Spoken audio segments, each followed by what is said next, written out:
Assalamualaikum warahmatullahi wabarakatuh. Kami dari kelompok 4 akan mempresentasikan hasil kerja kelompok kami mengenai pengkoordinasian sumber daya manusia yang beranggotakan Cindy Aulia, Dara Ufmaiza, Jessica Margaret Gultom, dan saya Herunisa.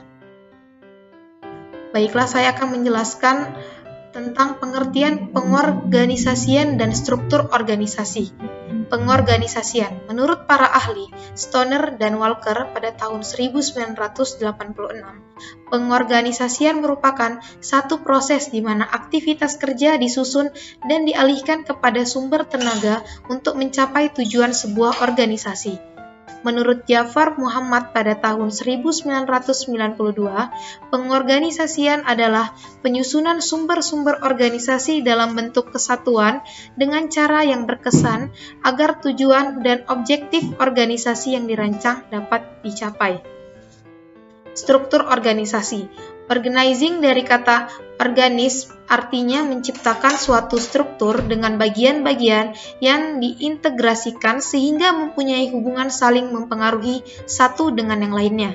Organisasi sama dengan hasil dari pengorganisasian.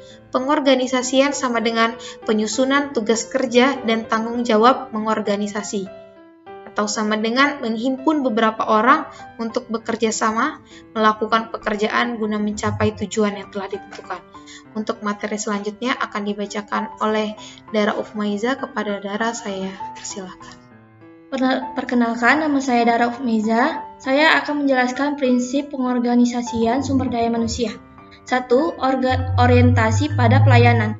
Dengan berupaya memenuhi kebutuhan dan keinginan sumber daya manusia, di mana kecenderungannya sumber daya manusia yang puas akan selalu berusaha memenuhi kebutuhan dan keinginan para konsumennya. Yang kedua, membangun kesempatan terhadap sumber daya manusia untuk berperan aktif dalam perusahaan, dengan tujuan untuk menciptakan semangat kerja dan memotivasi sumber daya manusia agar mampu menyelesaikan pekerjaan dengan baik. Dan yang ketiga, mampu menemukan jiwa entrepreneur sumber daya manusia. Materi selanjutnya akan dilanjutkan oleh Jessica. Kenalkan, nama saya Jessica Margaret Gultom, MPM 20110020. Di sini saya akan membacakan fungsi perorganisasian manajemen sumber daya manusia. Fungsi perorganisasian manajemen sumber daya manusia ada 3, yaitu yang pertama, penempatan sumber daya manusia ke dalam setiap bagian yang telah ditentukan dalam organisasi. Kegiatan ini seringkali dinamakan sebagai staffing. Yang kedua, untuk mencapai tujuan dan merealisasikan rencana, maka dalam fungsi perorganisasian didesain sebuah struktur organisasi yang di dalamnya terdapat berbagai sumber daya yang dimiliki oleh organisasi.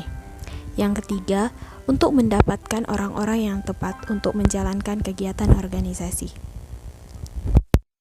Perkenalkan, nama saya Cindy Aulia. Selanjutnya saya akan membahas tentang pentingnya sumber daya manusia dalam organisasi. Peranan sumber daya manusia dalam perusahaan memiliki peran serta fungsi yang penting bagi tercapainya tujuan organisasi perusahaan. Sumber daya manusia di sini mencakup keseluruhan manusia yang ada di dalam organisasi perusahaan. Dari level yang paling bawah, seperti satpam, pekerja di bagian pemrosesan barang untuk jenis perusahaan produksi, atau juga tenaga penjual langsung atau direct seller yang direkrut perusahaan hingga ke posisi direktur utama atau chief executive officer yang menempati level teratas dalam bisnis perusahaan.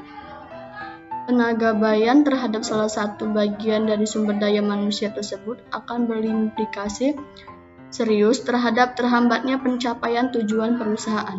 Pengertian ini mencakup dari mulai memilih siapa saja yang pantas untuk memiliki kualifikasi seperti yang disyaratkan perusahaan hingga di bagaimana agar kualifikasi ini dapat dipertahankan, bahkan ditingkatkan serta dikembangkan dari waktu ke waktu. Nah, selanjutnya itu kesimpulan. Perorganisasian adalah suatu proses untuk merancang struktur formal, mengelompokkan dan mengatur, serta membagi tugas atau pekerjaan di antara para anggota organisasi, agar tujuan organisasi dapat dicapai dengan efisien. Perorganisasian dalam konteks perubahan sosial menjadi titik strategis yang harus menjadi perhatian dengan seksama. Tanpa suatu perorganisasian yang kuat, memadai dan sistematis, maka perubahan sosial hanya akan bergantung pada niat baik kekuasaan, pasar politik, atau situasi lain yang tidak pasti. Demikianlah hasil presentasi kelompok kami. Lebih dan kurangnya kami mohon maaf. Saya tutup. Wabillahi taufiq wal hidayah. Assalamualaikum warahmatullahi wabarakatuh.